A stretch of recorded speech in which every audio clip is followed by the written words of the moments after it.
आदाब दोस्तों, चलिए जान लेते हैं उत्तर प्रदेश की बहुत ही महत्वपूर्ण और ताज़ा तरीन खबरों को फटाफट अंदाज में। लेकिन उससे पहले वीडियो को लाइक और सब्सक्राइब ज़रूर कर लें और कमेंट में ये भी बताएं कि आप किस ज़िले या शहर से हैं। यूपी में अगले 3 घंटे में इन जिलों में भारी बारिश, मौसम विभाग का रेड अलर्ट जारी।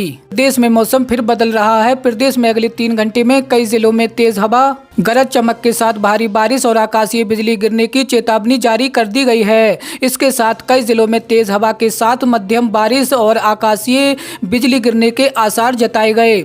मौसम विभाग ने बारिश का रेड और येलो अलर्ट जारी कर दिया है।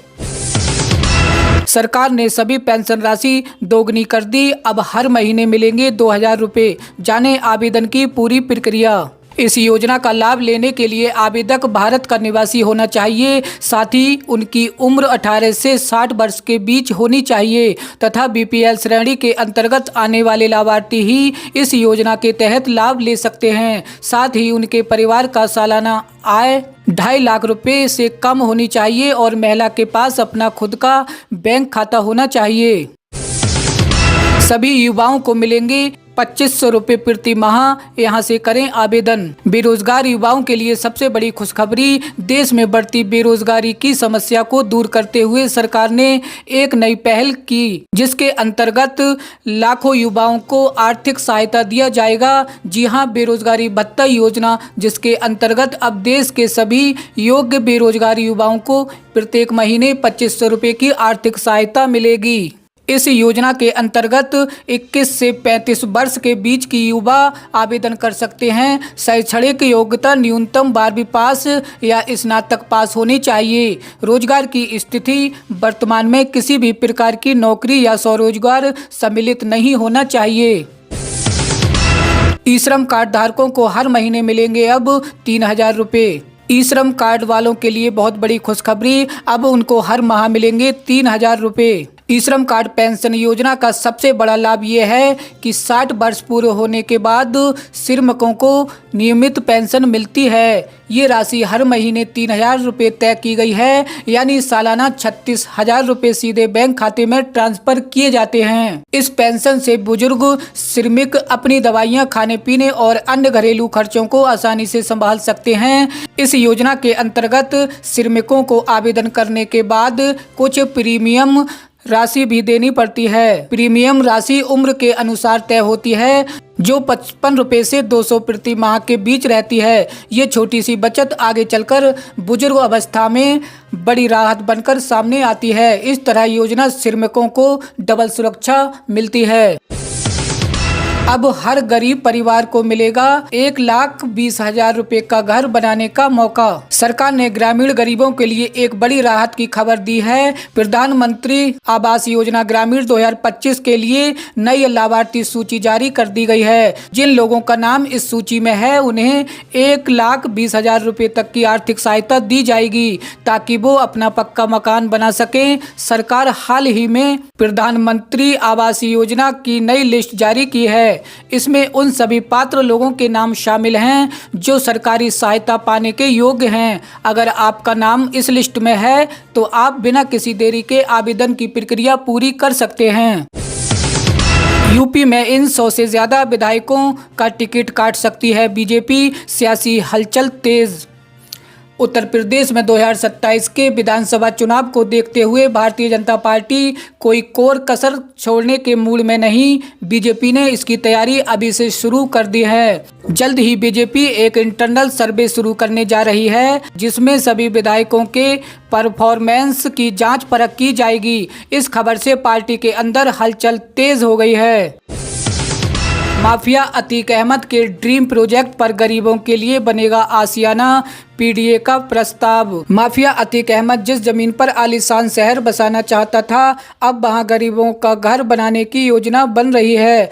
शासन से स्वीकृति मिलते ही प्रयागराज विकास प्राधिकरण शहर में एक और प्रधानमंत्री आवास योजना को मूर्त रूप देने की तैयारी शुरू करेगा। पीडीए ने शासन को प्रस्ताव भेजा है। यूपी पीएससी जल्द देगा तीसरी बड़ी भर्ती का तोहफा, जल्द जारी होगा असिस्टेंट प्रोफेसर भर्ती का विज्ञापन। उत्तर प्रदेश लोक सेवा आयोग यूपी पीएससी जल्द अभ्यर्थियों को तीसरी बड़ी भर्ती का तोहफा देने जा रहा है।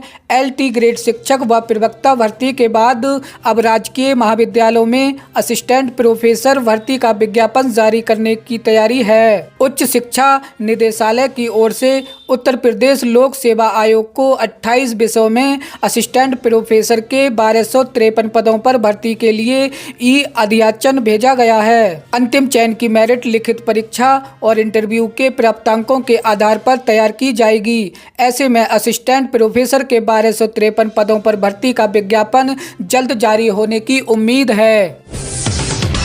अब्बास अंसारी की विधायकी बहाल होने पर खुश हुए योगी कैबिनेट के मंत्री, कहा हमारी जीत हुई, अन्य मामलों में भी मिलेगी राहत। इलाहाबाद हाई कोर्ट से माफिया मुख्तार अंसारी के बेटे और पूर्व विधायक अब्बास अंसारी को बड़ी राहत मिली है। हाई कोर्ट ने अब्बास अंसारी की याचिका स्वीकार करते हुए मऊ के एमपी एमएलए स्पेशल कोर्ट द्वारा सुनाई गई 2 साल जेल की सजा को रद्द कर दिया। कोर्ट ने इस आदेश के बाद जल्द ही अब अब्बास अंसारी की विधायकी बहाल हो जाएगी, यानी मऊ सदर विधानसभा सीट पर अब उपचुनाव नहीं होगा। कोर्ट ने फैसले पर योगी सरकार में कैबिनेट मंत्री ओम प्रकाश राजभर ने खुशी जताई। उन्होंने कहा कि हमारी जीत हुई।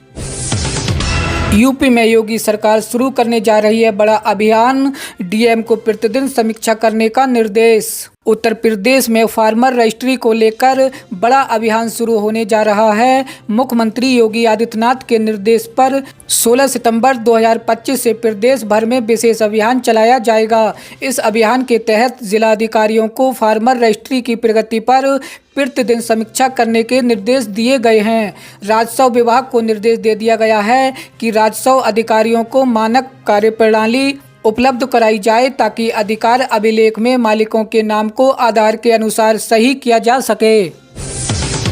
बनारस में भी चलेंगी मेट्रो, केंद्र और राज्य सरकार की मंजूरी। नवंबर में रोपवे का लोकार्पण। वाराणसी में एक तरफ रोपवे की सवारी जल्द ही शुरू होने वाली है।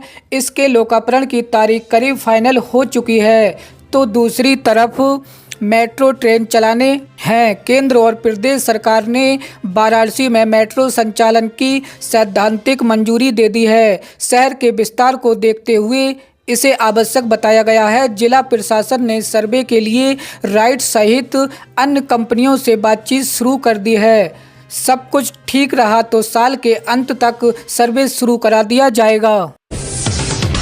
सीएम योगी ने यमुना नदी का किया हवाई दौरा, फिर खेरिया एयरपोर्ट पहुंचते ही डीएम से कही ये बात। मुख्यमंत्री योगी आदित्यनाथ ने अलीगढ़ से लौटते समय आगरा में यमुना नदी का हवाई दौरा किया और बाढ़ की स्थिति का जायजा लिया। उन्होंने बाढ़ पीड़ितों को राहत सामग्री का ठीक से वितरण करने और जनहानि रोकने के लिए मुनादी कराने के निर्देश दिए। आगरा में यमुना का जलस्तर खतरे के निशान से ऊपर है, जिससे ताजगंज, शमशान घाट और फसलें जलमग्न हो गई हैं।